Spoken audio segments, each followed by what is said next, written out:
আসসালামু আলাইকুম এভরিওয়ান, সবাই কেমন আছেন? আশা করি ভালো আছেন। আজকে আমি আপনাদেরকে একটা নতুন রেসিপি করে দেখাবো। সেটা হচ্ছে কাতলা মাছের কালিয়া, এক কথায় দই কাতলা। তো রেসিপিটি তৈরি করতে প্রথমে আমি মাছে এই যে লবণ, হলুদ, সাদা তেল আর রসুন, আদা রসুন লঙ্কা বাটা মাখিয়ে রেখে দিয়েছি 10 মিনিটের মতো। আর কাতলা মাছটাও কিন্তু অনেক বড় সাইজের আর কি, ম্যারিনেট করে রেখে দিয়েছিলাম। তো এবার আমি মাছটা সুন্দর করে ফ্রাই করে নিব।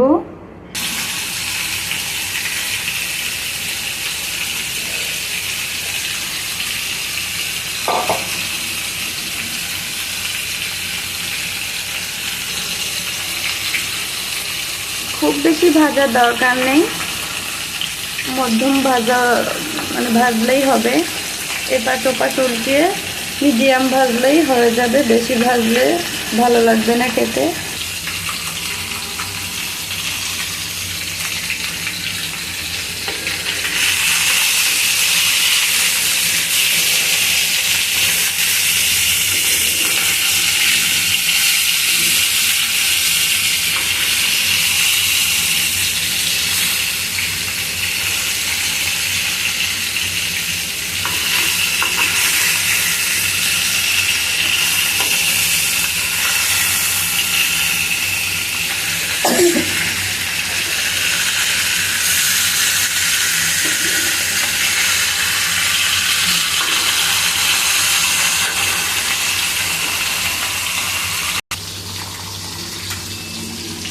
কাতলা কালিয়ার জন্য যে মশলাগুলো আমি ব্যবহার করব সেটা হচ্ছে যে টমেটো গ্রেট করা আছে, চিনি, আদা রসুন পেঁয়াজের পেস্ট, এই যে আছে দই, পেঁয়াজ বেরেস্তা, এখানে আছে কাঁচামরিচ, গোটা জিরে, এলাচ, লবঙ্গ, দারচিনি, তেজপাতা, ধনিয়া, জিরা গুঁড়া,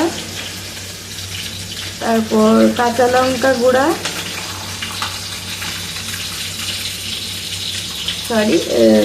কাশ্মীরি লঙ্কা গুঁড়া। এটা হলে আমার রেসিপি হয়ে যাবে।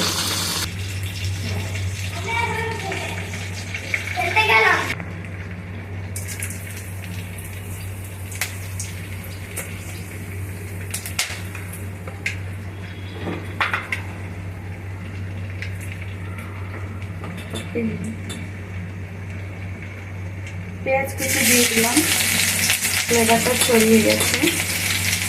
আমি আগেই বলেছি যে পেঁয়াজ 2 রকমের পেঁয়াজ লাগবে, বাটা মশলাও লাগবে, মানে বাটা পেঁয়াজ, এবং পেঁয়াজ কুচিও লাগবে।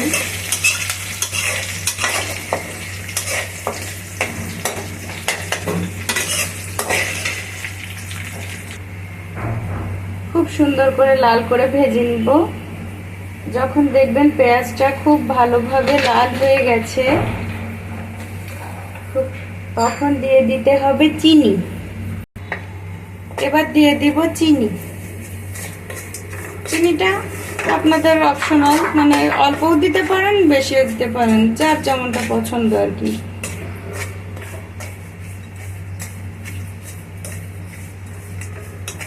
চিনিটা ক্যারামেল হয়ে যাওয়ার পরেই কিন্তু কালারটা আরো সুন্দর হয়ে যাবে। এরপর দিয়ে দিব পেঁয়াজ বাটা। আমি আগেই বলেছিলাম পেঁয়াজ দুভাবে ব্যবহার করব। 2 থেকে 3 মিনিট কুক করে নেবেন, দেখবেন তেলটা ছাড়া শুরু হয়ে গেছে। এই যে আমি পেঁয়াজ বাটাটাও দিয়ে দিচ্ছি। পেঁয়াজ, রসুন, আদা একসাথে আছে, তো দিয়ে দিলাম।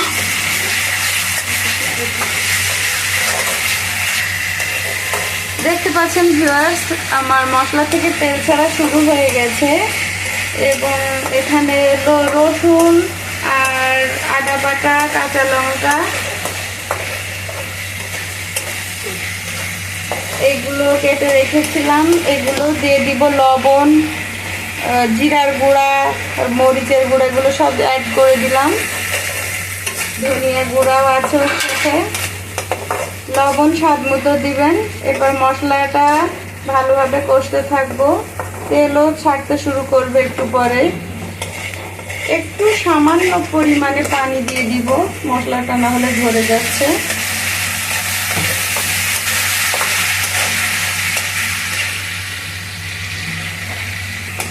এই যে তেল ছাড়া শুরু হয়ে গেছে। এবার টমেটোটা দিয়ে দিব। এই যে টমেটোটা দিয়ে কষতে থাকবো।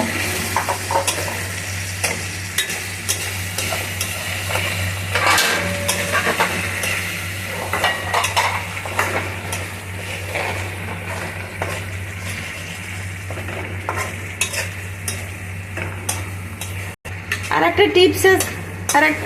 একটা টিপস আছে, সেটা হচ্ছে আপনারা আগে একটু পেঁয়াজ বেরেস্তা করে রাখবেন, তাহলে লাস্টে খুব সুন্দর হয় মানে দেখতে আর কি। আর পেঁয়াজ বেরেস্তাটা যখন খাওয়ার সময় মুখে পড়ে মিষ্টি লাগে, অসম্ভব সুন্দর, ভালোই লাগে খেতে। এই মাছের গ্রেভিটা আরোই মজা লাগে। টক দই দিয়ে যখন কষিয়ে পানি দিয়ে মাছটা দিয়ে দিতে হবে, একটু 6 থেকে 7 মিনিট টক দইটা দিয়ে দিব।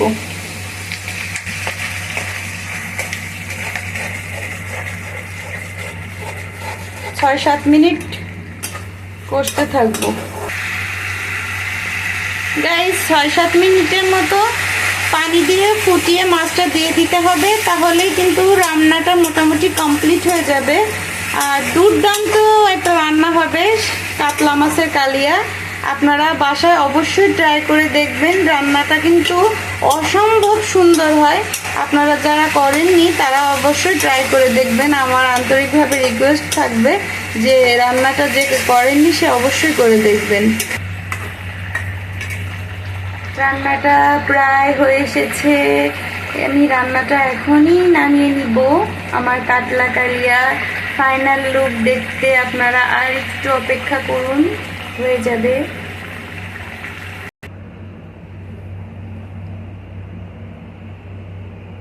দেখুন তো ভিউয়ার্স, আমার কাতলা কালিয়াটা কেমন হয়েছে, এর ফাইনাল লুক। মানে দেখলেই জিভে জল চলে আসছে। অসম্ভব, মানে কি বলবো, আমি নিজেই মানে কাতলা মাছের কালিয়ার ফ্যান হয়ে গেছি। তো অবশ্যই আমার ভিডিওটি ভালো লেগে থাকলে আমাকে ফলো দিন, লাইক কমেন্ট শেয়ার করবেন। তো টাটা।